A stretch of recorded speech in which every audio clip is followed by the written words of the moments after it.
Kayong dalawa ba ay nagkamalabuan na sa isa't isa ng mahal mo at halos ikaw ay dead man na talaga sa kanya.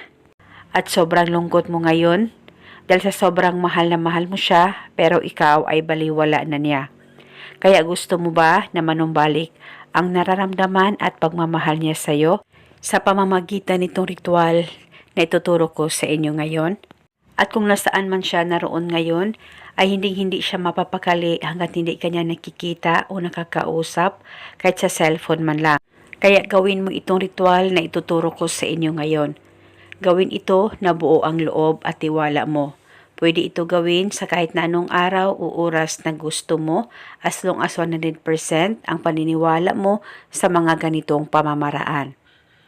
Ang gagawin mo lamang ay kumuha ka ng papel at panulat.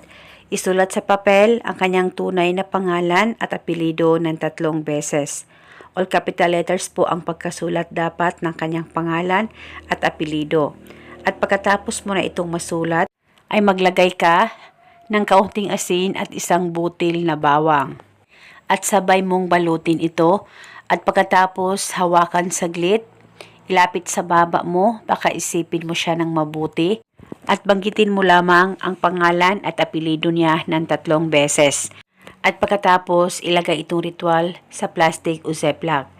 At saka ilagay ito sa unan mo sa tuwing ikaw ay matutulog at paniguradong ikaw lamang ang pakakaisipin niya. At hindi siya mapapakali hanggat hindi kanya nakikita o nakakausap araw-araw. At pwede mo rin dalhin itong ritual kahit saan ka man magpunta. At isa itong paraan para manumbalik ang pagmamahal ng partner mo sa iyo at maging okay at maayos ang relasyon ninyong dalawa ng partner mo. Basta huwag kalimutang palaging magdasal at manalangin. At ito muna sa ngayon, maraming salamat po sa panonood. May God bless us all.